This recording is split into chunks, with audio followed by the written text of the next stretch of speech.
Hello everyone, welcome back to building a falling sand game in Bevy using Rust.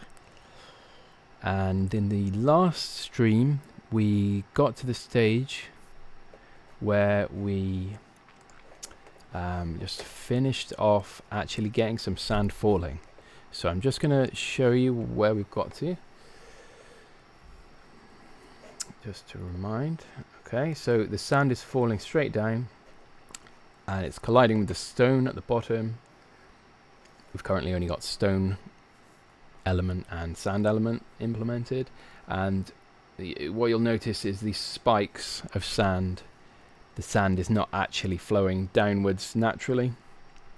So the next bit for us to add is once we detect there's something below our current sand particle, we then want to select a random direction, either down to the left or down to the right, and try to fall there. So what we'll do for that is we'll reuse our random number generator. You remember? So WGSL doesn't have random functions built into it, but we found this rather spiffy looking hash function, which does a bunch of magical stuff there using times and bitwise operations, and then we can create a random value just by taking the hash of an input value and dividing it by this amazing magic number here. So this is an implementation from a paper that we found, and this seems to work quite well. It's not a perfect random number generator, it's not going to be good enough for cryptography or anything, but for a falling sand game it's absolutely fine. We're currently using this to just distribute the sand around randomly. All right, add sand sprinkled around randomly, just for fun, just to begin with. So yeah, I'll just run it again and you can see the sand falling and stacking up vertically, which is what we don't want. It's not very realistic. Sand should flow down in sort of mounds. So what I'm going to do is just increase the density of the sand a bit. That should make 30% of the screen sand, and we'll just run that again, have a look, just to highlight the problem, right? So we've got some pretty severe spikes going on here. Okay, so let's go about fixing this then. So at this part in the code, let's just follow the logic through. So separate this out a bit so it's a bit easier to read. So what we're doing here is we're getting we've loaded the current particle color from our texture that is our screen, that is our simulation image basically, and then we are using distance to check what kind of particle, what kind of element it is, and we're just using the color for that. We'll probably switch our implementation to use something a bit better than this in the future, but this is a quick and dirty way of getting it done to begin with. Because color is a vector, we can use distance to see if it's below some tiny threshold, epsilon, which I've defined as 0.001, then we're basically saying it's equal. Really quick and dirty way of actually checking what type it is. It's literally the color in the texture represents the type. So that being said, so we first check if it's air. If it is, we do nothing. That's absolutely fine. And then if it's not air, we check if it's sand.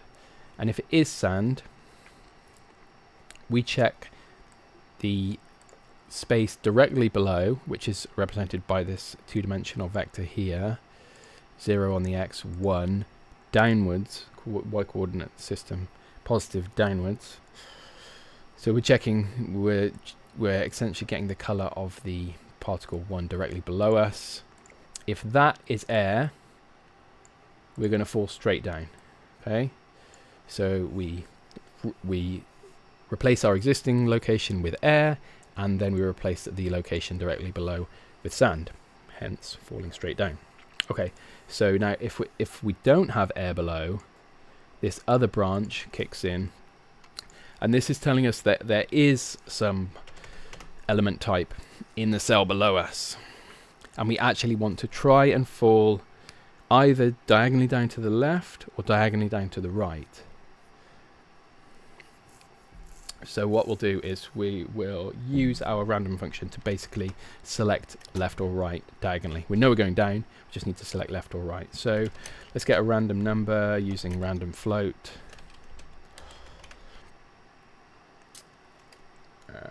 And so what we need to give this a number. If we come back up and look at the method itself, random float takes in an unsigned 32 value.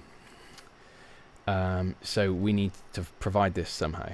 So what I'm going to do is just take the invocation IDs X and Y values and add them together basically. So this is going to be a invocation ID X plus invocation ID Y. And this is just so that each cell that we check, the way we need to call the random number generator on it, gets a different value in, so we don't get, so we get as few repetitions or pattern or predictability in the values we get out of that as possible. So we also need to determine our new X value, which is either going to be to the left or to the right. I will just initialize it to the left, and then we're going to say that if our rand value is greater than 0.5, and this rand value returns a random float in the range 0 to 1.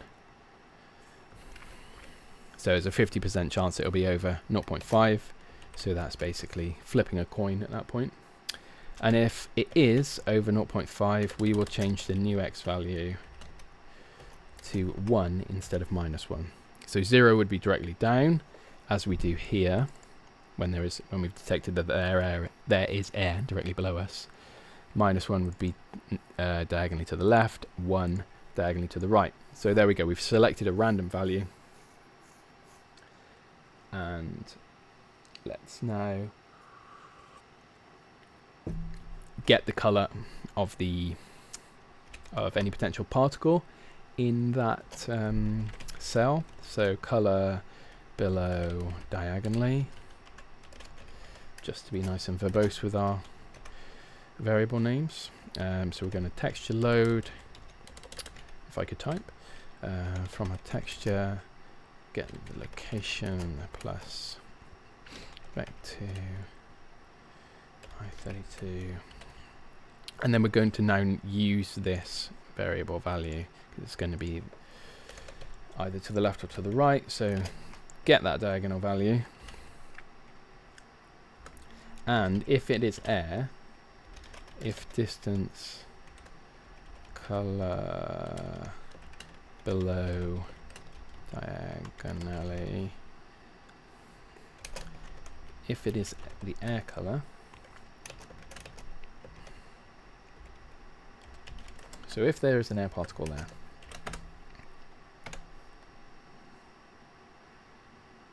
we now want to essentially do the same thing as here, fall, but not fall straight down.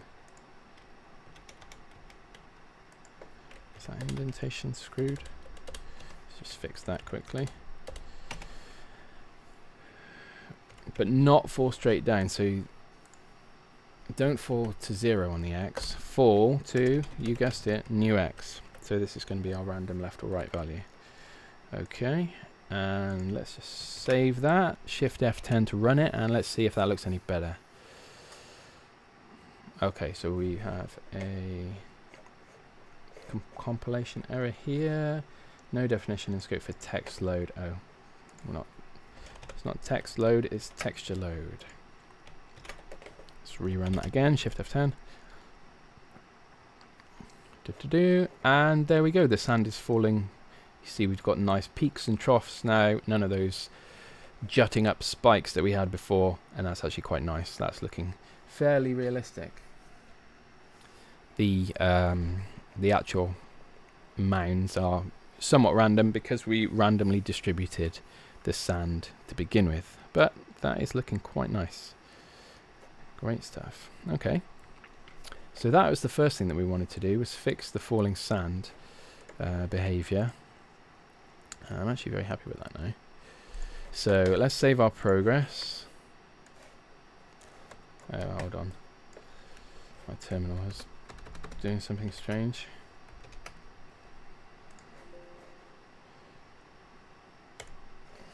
Just going to relaunch my terminal.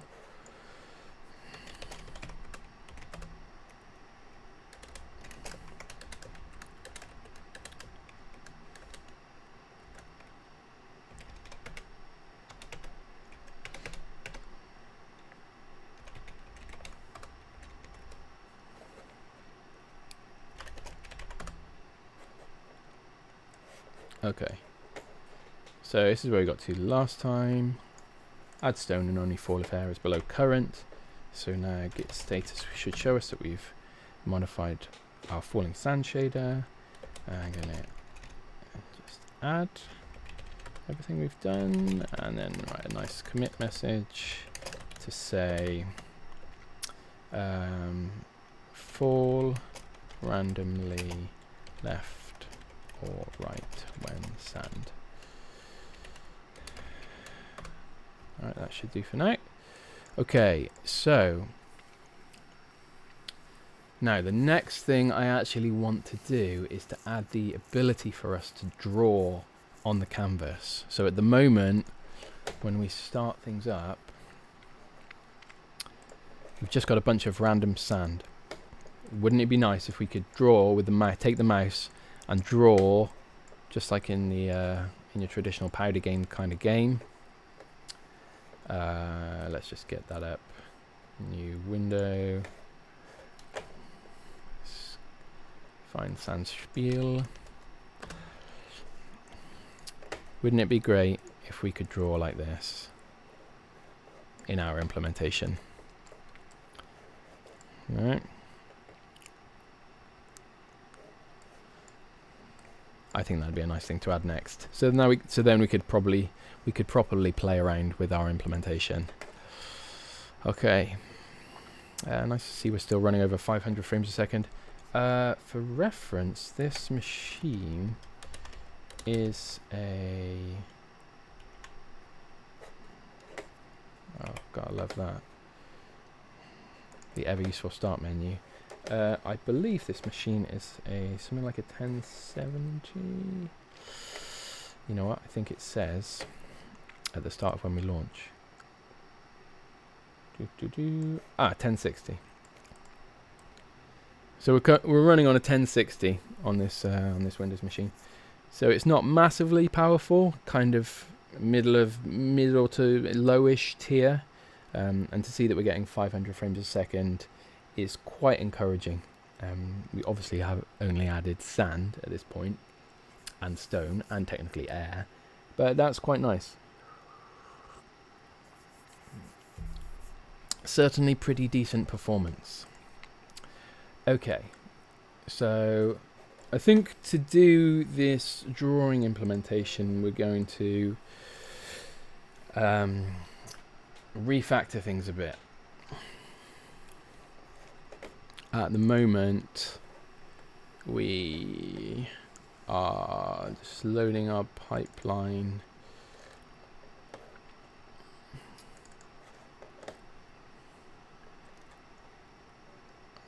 Right, we load the image.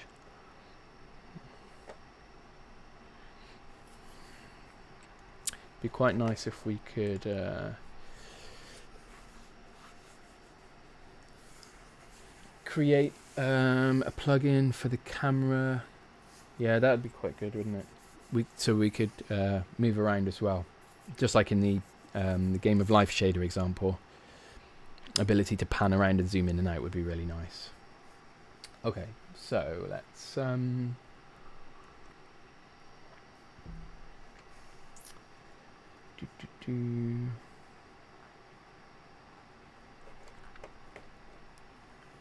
let's create some new files here.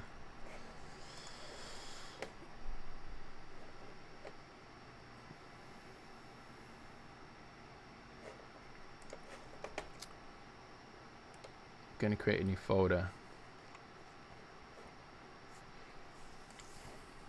called pipeline. Monk. Okay.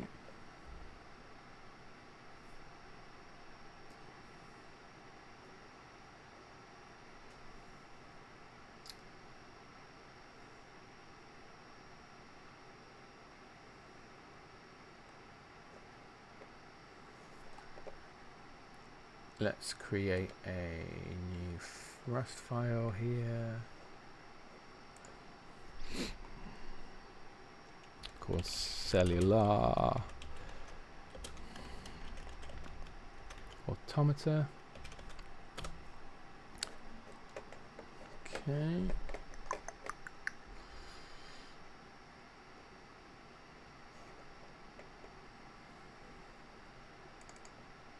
And then we can move all of our cellular automata pipeline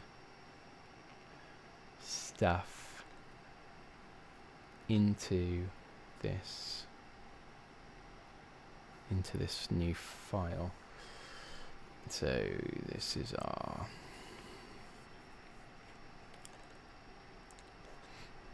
we're going to want to move the pipeline itself, the bind group, the state, and the node stuff. It's basically all of it, I think. Yeah. All right. Move that to here. Okay.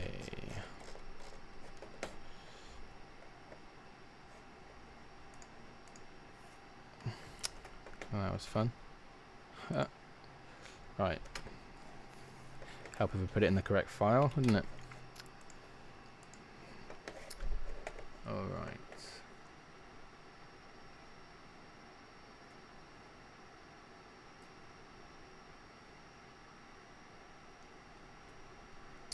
And then in pipeline,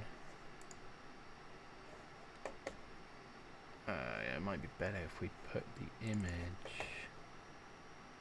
in our pipeline here instead.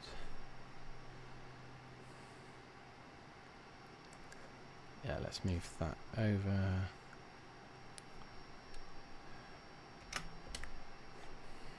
To pipeline.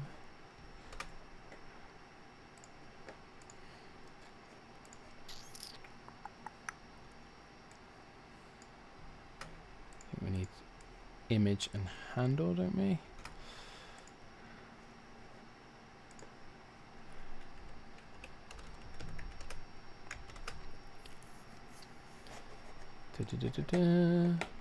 And we can get rid of that. It's just a free function at the moment.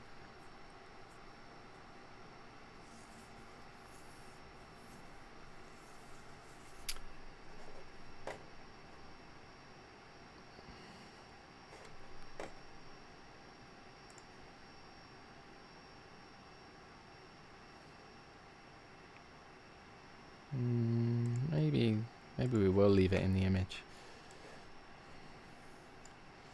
Let's leave it there, see how we go. I'm kind of trying to follow the tutorial, but doing it my own way as well, so we will see how it goes. So let's create a pipeline plugin. Cellular automata pipeline plugin.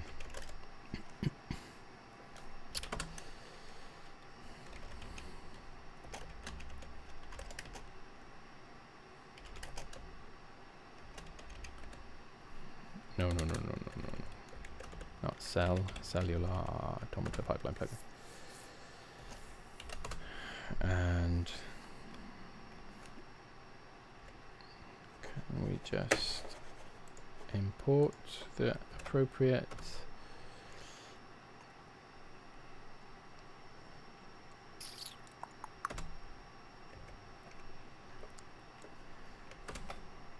and then implement the missing members, build, render,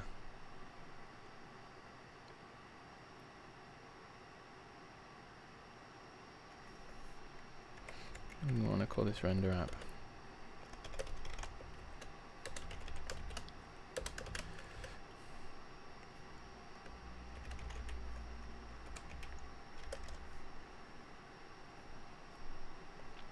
Init resource.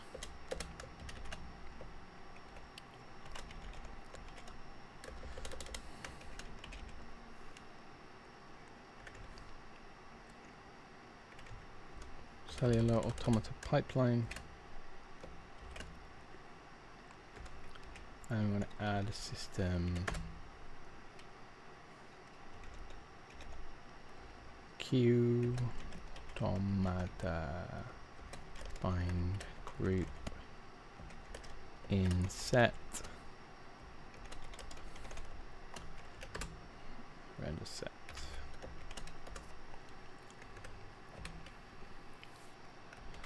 Okay.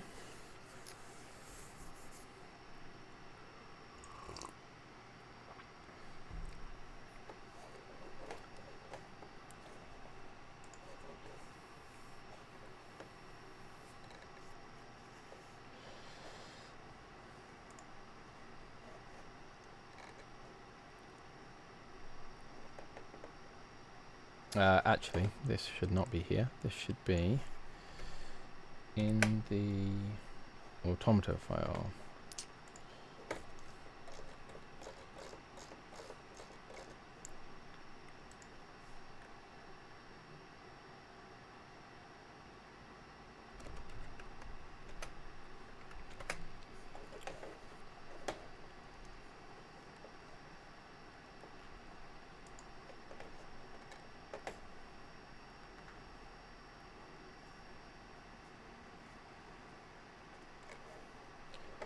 Okay, great.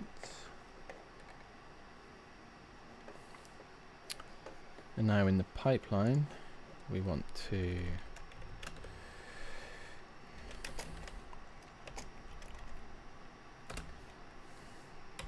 declare a module. Should stop it complaining.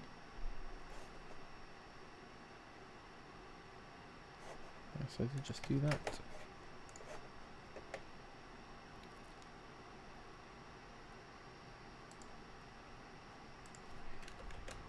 I think it'll probably stop whining once I build.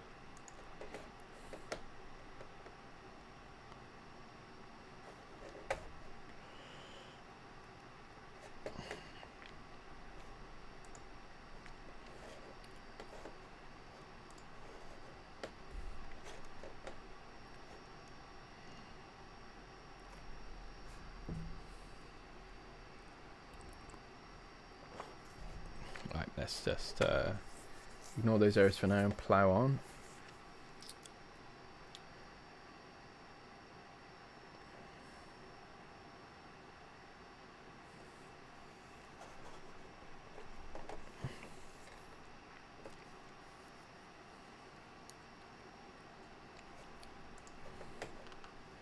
So what we're going to do in the pipeline file is we're going to add another plugin to host all the pipeline plugins. So sort of like a parent plugin, because we're now going to have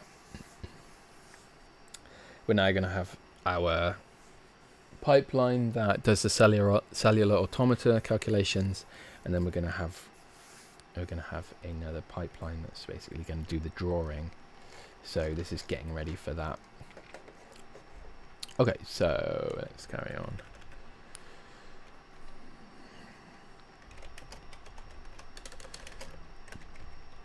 Call it pipelines plugin.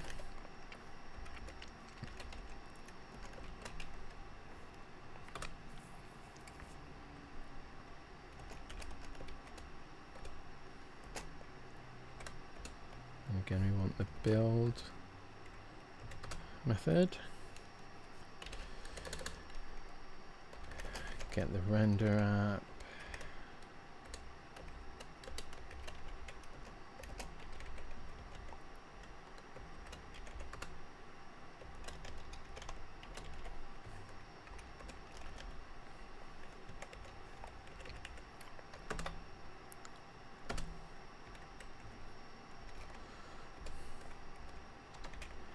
Add our plugin cellular automata pipeline plugin. Jolly good.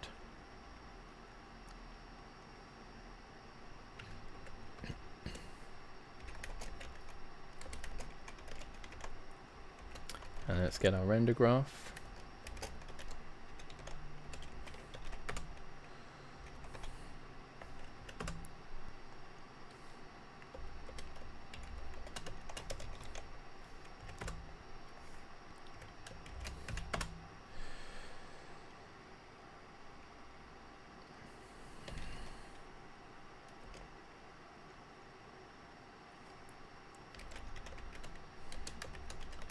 and then let's add the node. It's going to return a node ID when we do that. So let's store that too. Add the node. Going to call it falling sand. And then it's going to be a cellular automata node. And then we just use the default.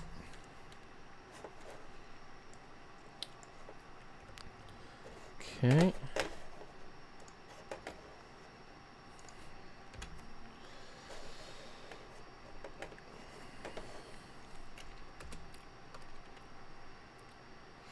And then render graph, add node edge.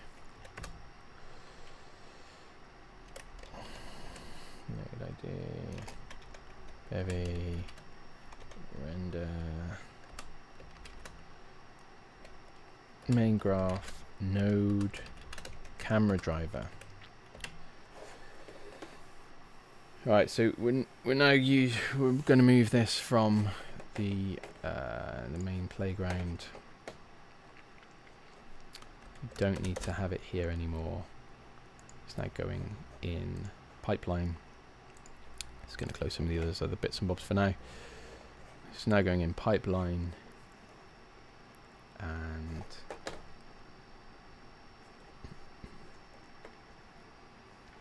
we do need to add the pipelines plugin. So let's go back to that.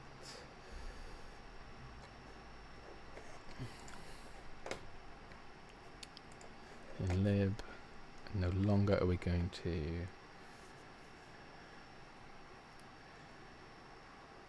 where are we? Yeah, so no longer are we going to add it here.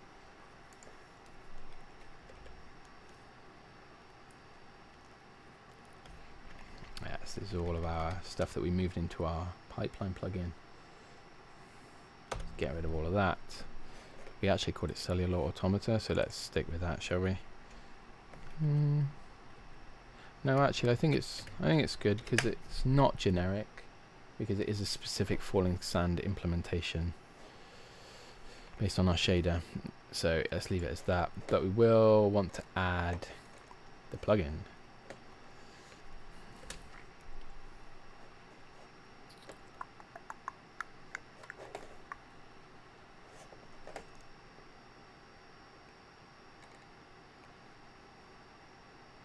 Add startup system. Okay. I think it should be okay to add here.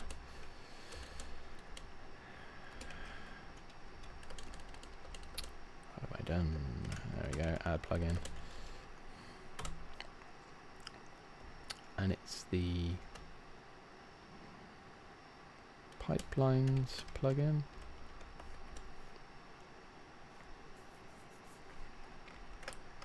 Oops. We need to call it pipelines plugin. Oh, it seems alright.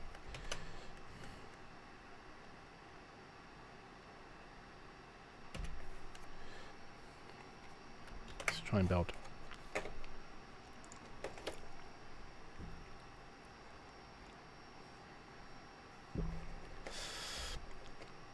Oh yeah, okay, so we don't need to add. Oh, okay, no, so this is in that.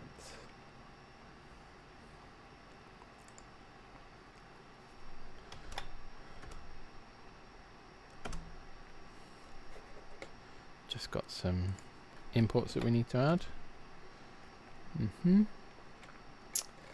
Okay. Cannot find app in this scope.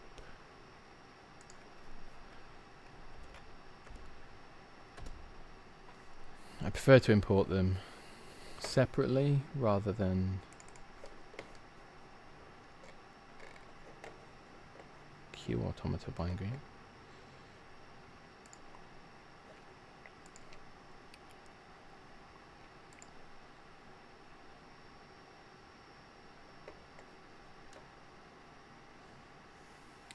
Rather than import them separately, just to keep track of what we're actually doing. Just try and build that again. Just want to clarify. Ah, yeah, handle is required here.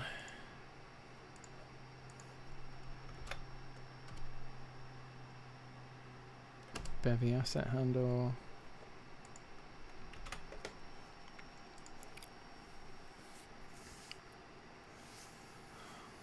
Right.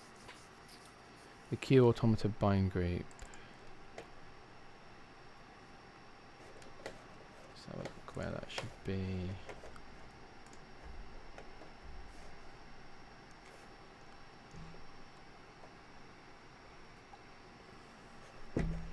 Is mine called something different?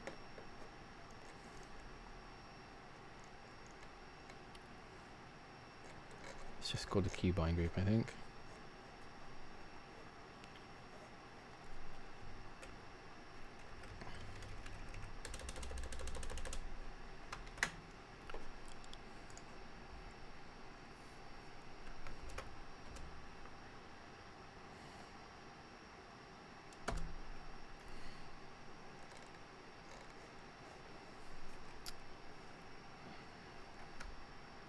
Yes, no, catching up. Okay, let's build again.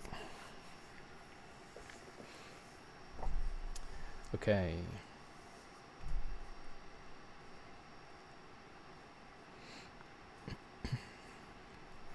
Right.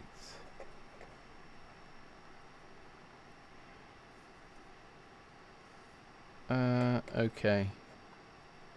Very prelude.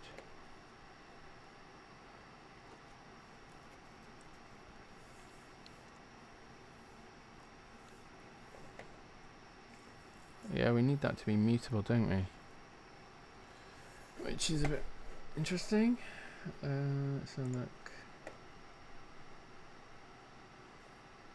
Oh, I haven't taken the mutable version. Sub app mutable. Can't borrow it mutable. Can't mutate it if you haven't borrowed it, it's mutable.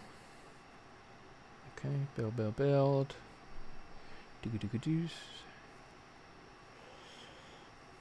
Okay, no. That's interesting. A strange link error. Let's just try and clean.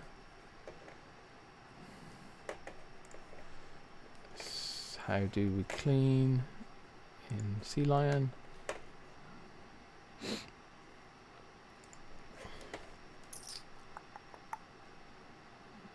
We can just use the console. Cargo clean. Access denied. Oh, yeah, that makes sense, because we're still running it. This build might take a while now. I've cleaned unnecessarily. But yeah, if you're still running it, then yeah, it's not gonna like creating a new exe file that is currently still running, is it? Newbie mistake. Isn't it amazing, all these dependencies that Bevy has? All this hard work done by other people. So cool. So I'm hoping that after we've done that refactoring, that it should just run exactly the same as how it did before. I'd be very happy if it does, but the likelihood is we may have missed something and we might need to fiddle around a little bit more. We're still building over here.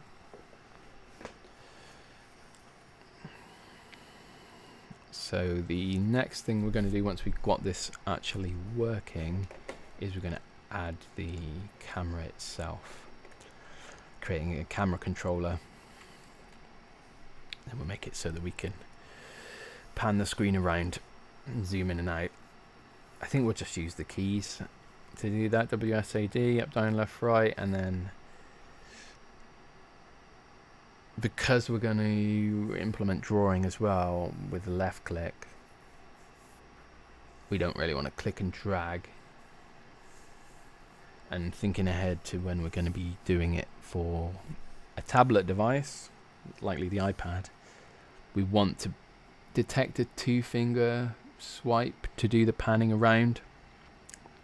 So having it as WSAD on the keyboard to begin with for our initial implementation on the PC here, I think that would make a lot of sense, because the single finger tap and drag on the iPad would be to draw your currently selected particle element.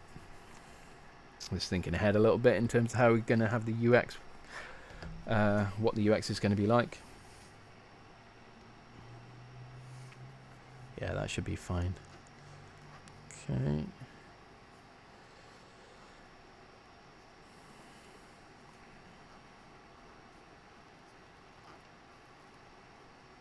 Looks like we're nearly done compiling, just compiling Bevy Reflect at the moment.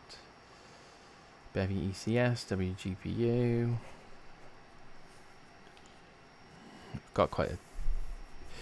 I've got this PC is running dual Xeon processors. These are like old server processors that you can get quite inexpensively.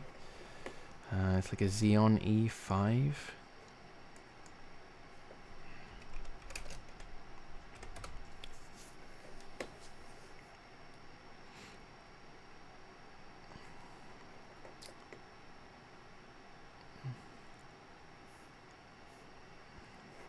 So they're fairly old, but they, and and inexpensive, but it's got a lot of cores. So for compiling stuff like this, it's actually quite good. I think it's an E5 2650 or something like that. Let me just have a quick look in. I'm so not used to Windows.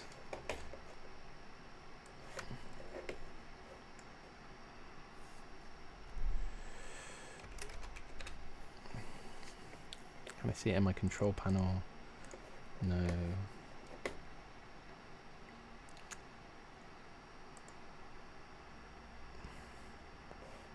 We're well into compiling all the Bevy things now. Won't be all that long.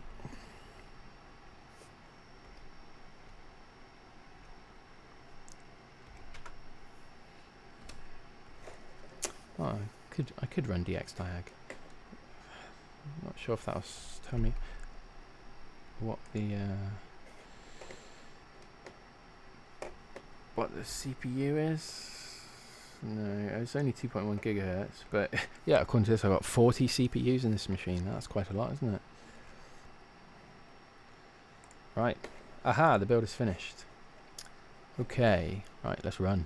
Moment of truth. Drum roll. What have we got? It works! Amazing. Okay, great. Alright, refactor successful. Happy with that. So let's crack on with this camera. So, what do we want to do? We want to create a camera. Let's create a new Rust file.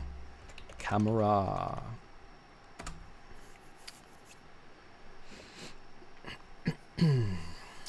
And what do we want to put in here?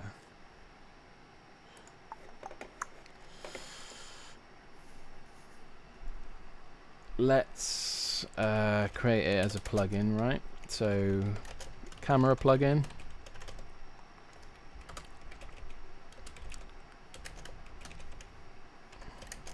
Plugin for camera plugin. Come on. Yeah, we want. Where are we going to put this in the module tree?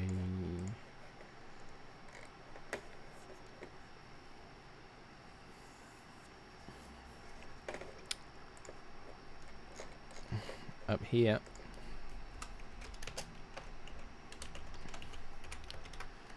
Oh. Alright, good. Now it knows where we are. Yeah, give me a plugin. Give me a build method. And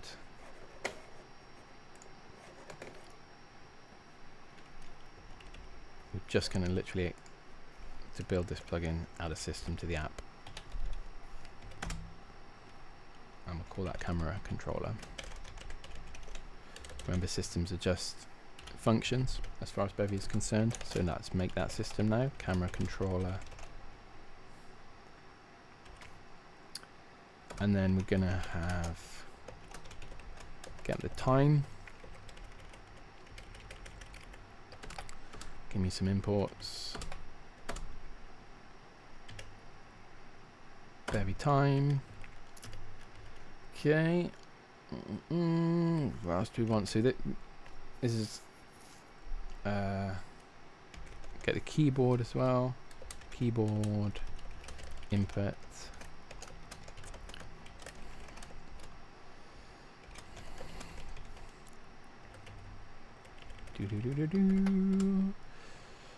Bevy input. Some of it takes from the prelude, some from the input. It's a bit messy, but that's okay for now. Let's get the mouse wheel.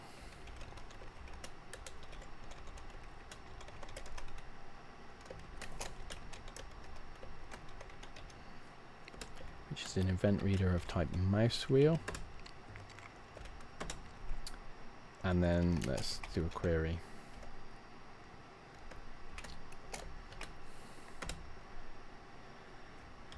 This is going to be a bit of a gnarly one. So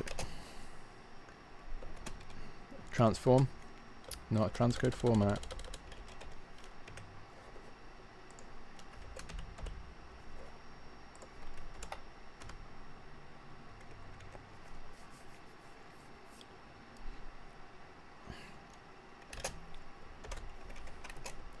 Ortho graphic projection with camera. Okay.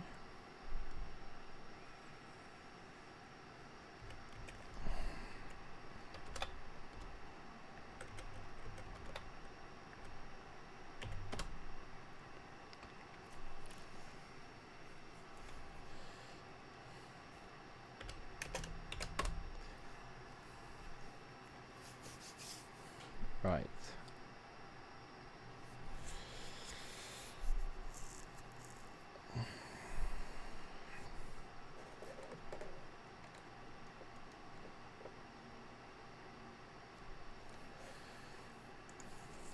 So we will, it's likely we'll only have one cameras. Camera transform with a camera that's in orthographic projection, but we'll iterate over them anyway.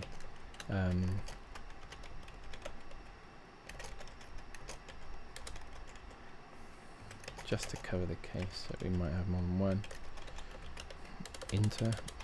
Mute iterator. So let's get the up key. I'm just going to hard code these for now, but we will probably refactor that out at some point. And I'm just going to copy these down, left, right.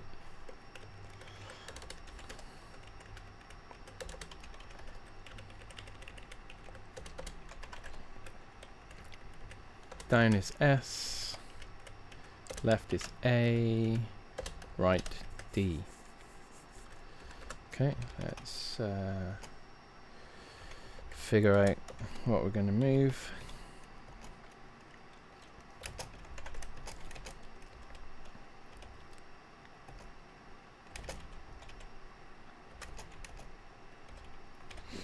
Just be the difference between left and right for the x-axis.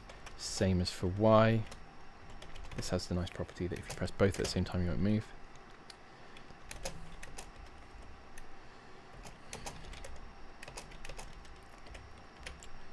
That's down, so, and then let's give ourselves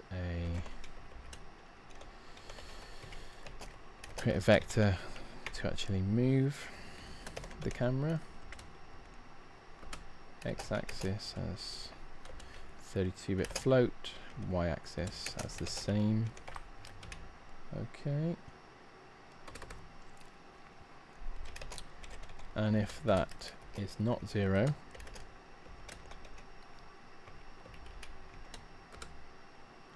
we actually want to move.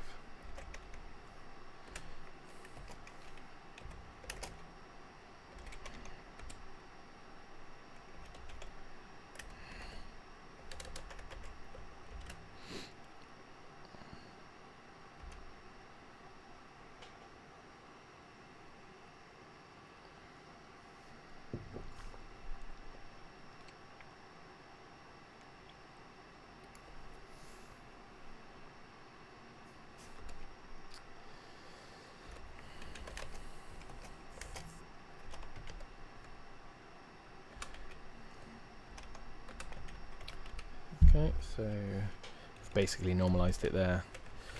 We're going to use a speed constant.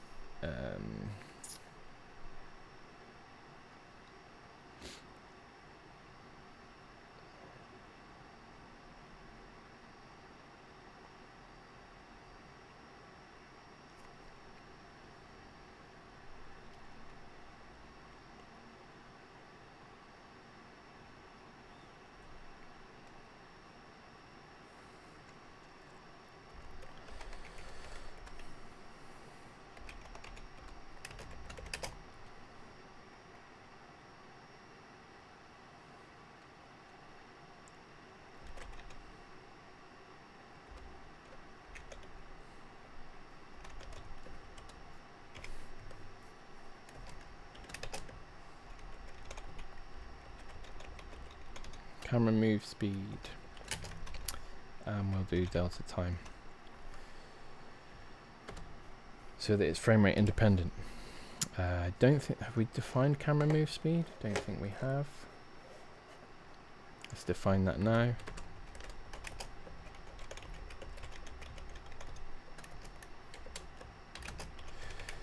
Let's try 500.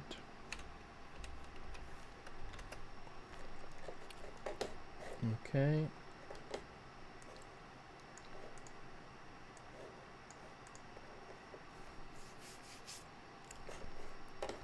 I'm not all too sure what this extend method does. Let's have a look.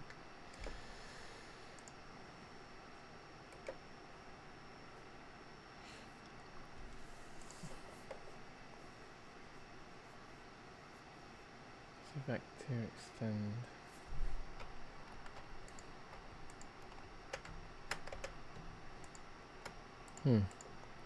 That's not all that helpful. Let's try and Bevy vec2 extend.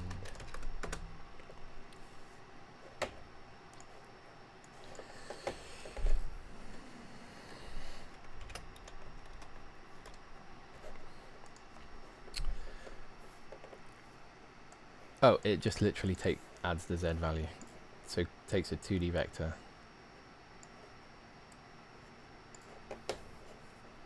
adds a Z component and returns a 3D vector. Okay, makes sense.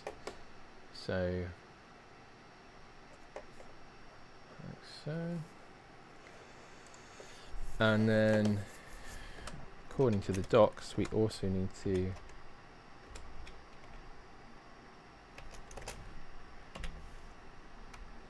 then restore the Z value. So this is basically, it's a bit of a hack by the look of things. So this caches the existing camera Z value. Then we do our actual translation, which is going to munge the Z value a bit, presumably. And then we just restore the previous Z value that we cached in this line, just to avoid any issues, apparently.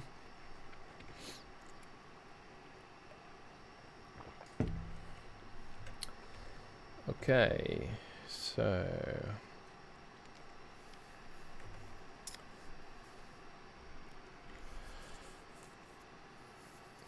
that is movement, isn't it? Yeah, that is movement. Shall we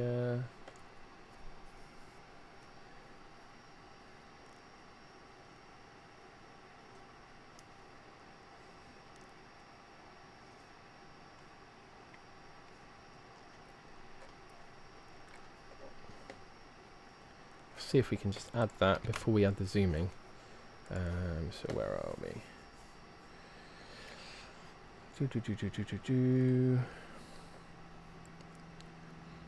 Yeah, doing our image. Let's add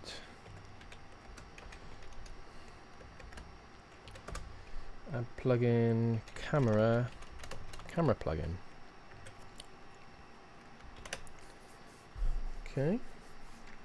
See if it works. Okay.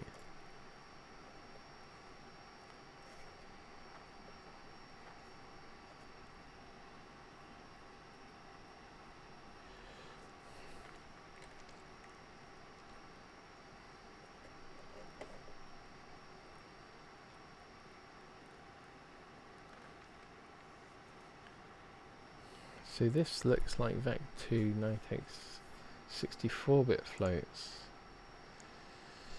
Can we just use 64s here?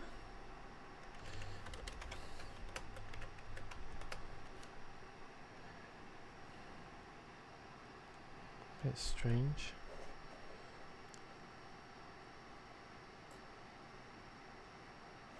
Access kit geometry. No, okay, it's picked up the wrong import. Where are we? Vec2, no. Not from access kit. Vec2 from Bevy math. Yeah, I didn't think that Bevy had changed its internal coordinate representation system to 64-bit floats, because you could see here when we get the translation Z, it's returning a 32-bit still. So yeah, something was amiss there. Come on, let's have a look. Alright, it's building, right?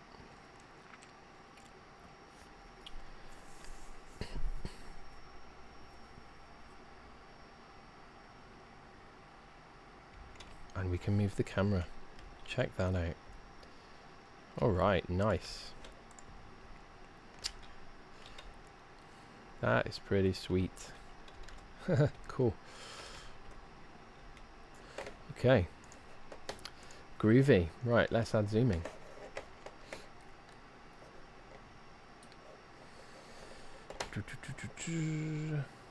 So, still inside our transform iterator.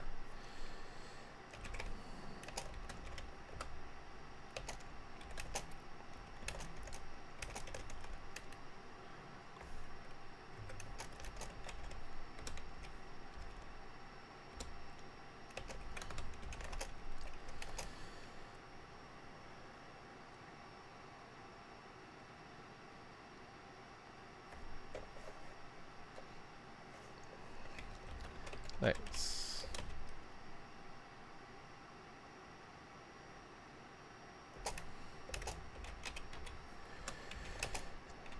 define some X and Y scroll values.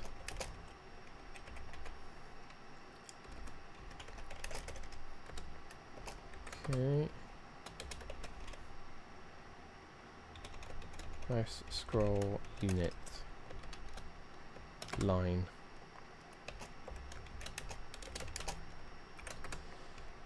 So when we add that, we're going to add X to that X scroll amount and Y to the Y scroll amount. Okay, when it's a line, when it's a pixel,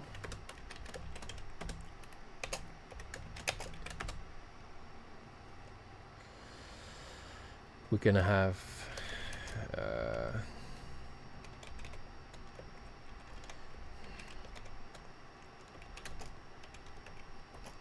a value that we're going to have to say each line, each pixel represents.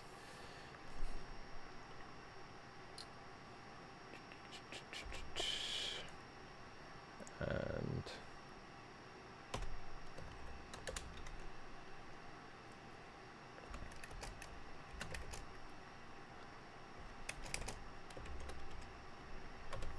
we can play with these if we're not too happy with them. X and Y. I don't know when you would get the difference between the line and a pixel. Amount of lines or rows to scroll. Yeah, obviously pixel scroll unit. Amount of pixels to scroll.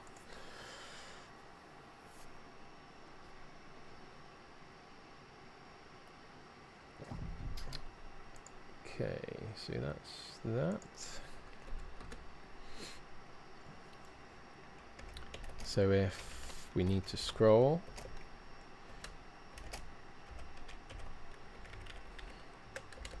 I prefer to use that when dealing with floats, just as a kind of semantic thing. I don't like using equals at all when you're dealing with floats.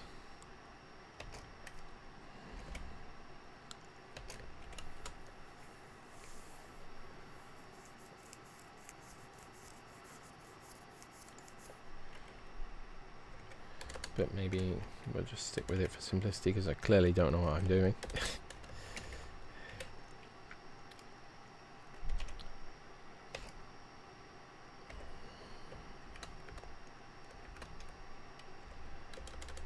If Y scroll is negative,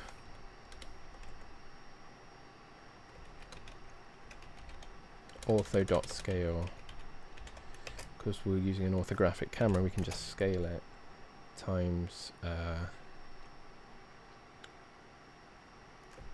camera scale factor. I will define that now.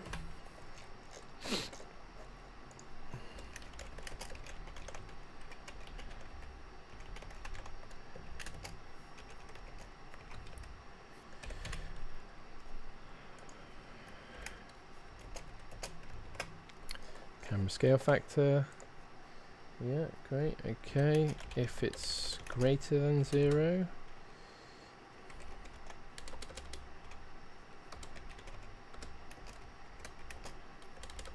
times equals 1 over camera scale factor. And then we want to clamp it.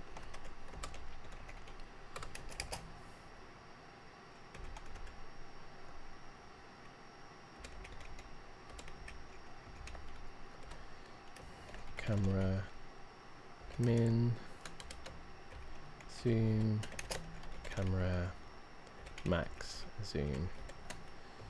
Alright, and we'll define them.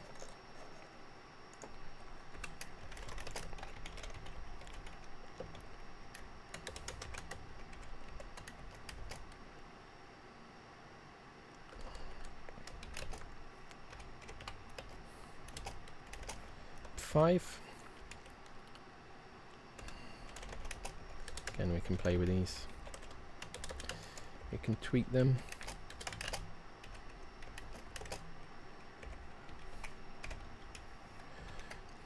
Okay, so that's the min and the max that we can zoom by. Let's give that a build and see how she's looking.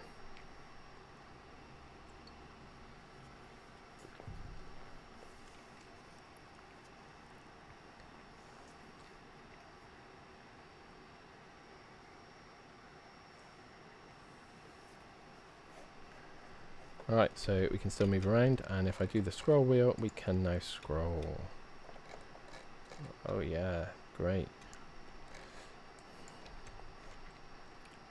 It's nice. Can scroll right in, scroll right, zoom in, zoom out.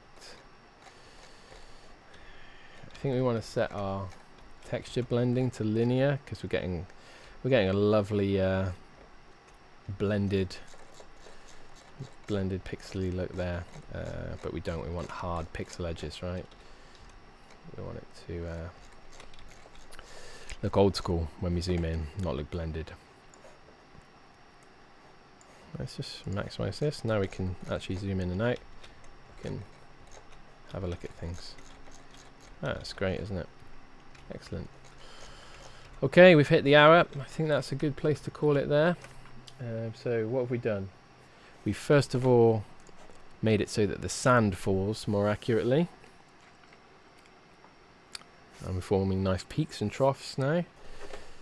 Secondly, we then did a bit of refactoring so that we've got a parent plug-in system for our pipeline. And we added a camera controller, which now means we can scroll around and we can zoom in and out. So next stream, we will focus on actually doing the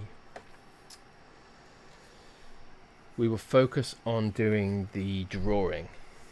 Yeah, so it'd be really great for us to be able to draw some sand on and see it fall in real time. That way, when we zoom in, we can then take a close-up look at what we're actually doing and how it's interacting with our rules for our falling sand. So that's pretty cool. Yeah, thanks for joining the stream. Thanks for watching, and I will see you in the next one. Take it easy.